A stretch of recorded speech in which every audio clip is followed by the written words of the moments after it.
મિત્રો, હું એક મોટા શેઠના ઘરે જેસીબી ડ્રાઈવર તરીકે કામ કરતો હતો. માલિક અને માલકીન બંને ખૂબ જ સારા અને ઈમાનદાર માણસો હતા. એક દિવસ માલિકને હાર્ટ એટેક આવ્યો અને તેનું અવસાન થઈ ગયું. એ દિવસથી માલકીન સંપૂર્ણ રીતે એકલી પડી ગઈ. ઘરમાં ફક્ત હું અને માલકીન રહેતા હતા. તેની આંખોમાં હંમેશા દુઃખ મને સ્પષ્ટ દેખાતું હતું. પણ એક દિવસ ઘરમાં કોઈ નહોતું અને હું તેને ના પાડી શક્યો નહીં, કારણ કે તેની આંખોમાં એકલતા અને જે પીડા હતી તે હું સ્પષ્ટ અનુભવી રહ્યો હતો. એ દિવસે તેણે પોતાના હાથે મારા માટે પ્રેમથી ભોજન બનાવ્યું. અમે બંને સામે બેસીને ભોજન કરતા હતા, પરંતુ ખાવાથી વધારે અમારી નજર વારંવાર એકબીજા સાથે અથડાઈ રહી હતી. એ સમયે ઘરમાં કોઈ નહોતું, ફક્ત હું અને માલકીન હતા. મિત્રો, વાર્તામાં આગળ વધીએ તે પહેલાં તમને જણાવી દઉં કે આ વાર્તા ફક્ત કાલ્પનિક છે. તેનો કોઈ પણ વ્યક્તિ, જાતિ કે ધર્મ સાથે સંબંધ નથી.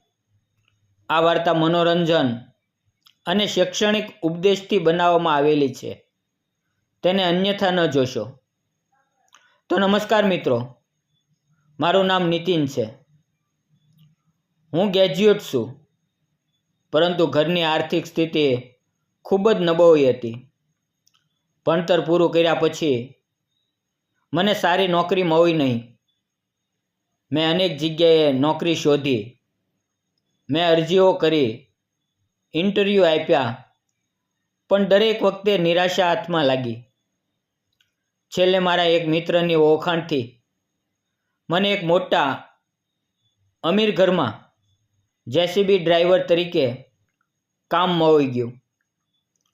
મને એ જ મિત્રએ જેસીબી ચલાવતા શીખવ્યું હતું, તેથી મારા માટે આ કામ મુશ્કેલ નહોતું. ઘરના માલિક અને માલકીન સ્વભાવથી ખૂબ સારા હતા. તે સીધા સાદા હતા.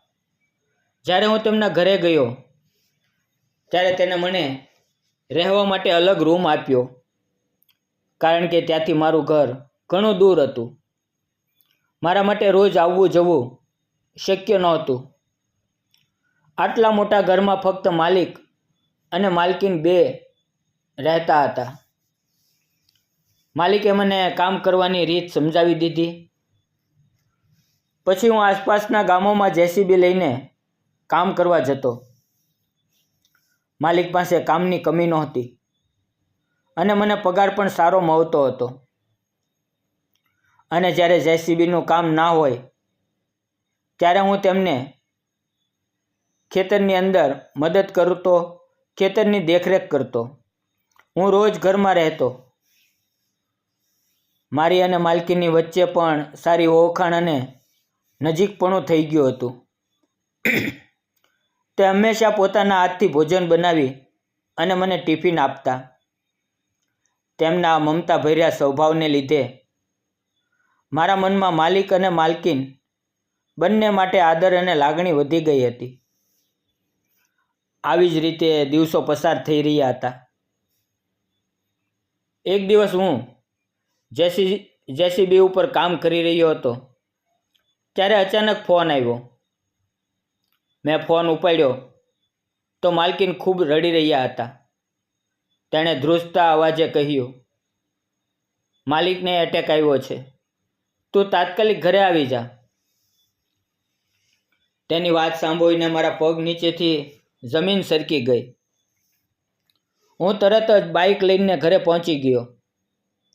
ઘરે પહોંચી અને જોયું તો માલિકની હાલત ખૂબ નાજુક હતી.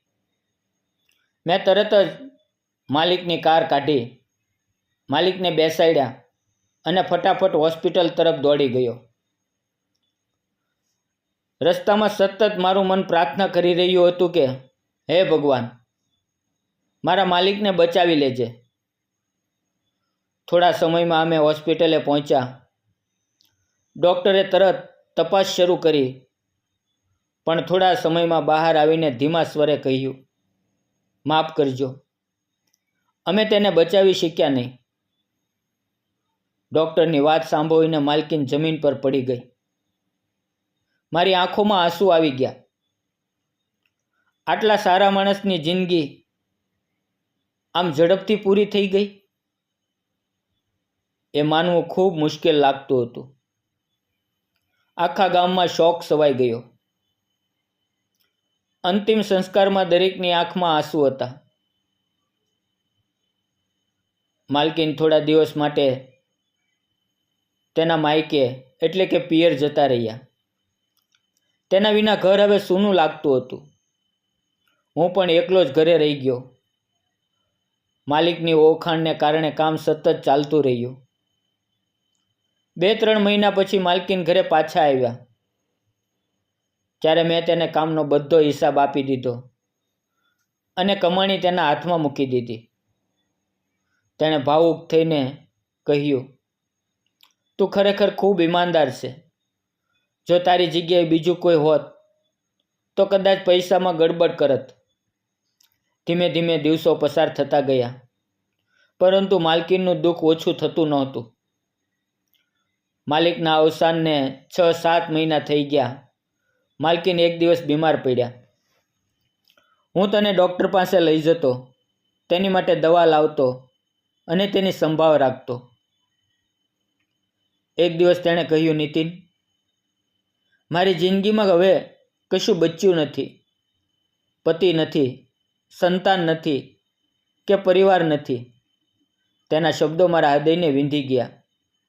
મેં તેને કહ્યું, ભગવાને જ્યારે જીવન આપ્યું છે ત્યારે તેને જીવવું જોઈએ. તેણે મારી સામે જોઈ અને કહ્યું, પતિના ગયા પછી હું ખૂબ એકલી પડી ગઈ છું. તેણે મને મારા પરિવાર વિશે પૂછ્યું. મેં કહ્યું, મારા ઘરમાં હું, મા અને પિતા છે. તે થોડા સમય સુધી ચૂપ રહી. પછી તેણે પૂછ્યું, તો પછી તે હજી સુધી લગ્ન કેમ નથી કર્યા?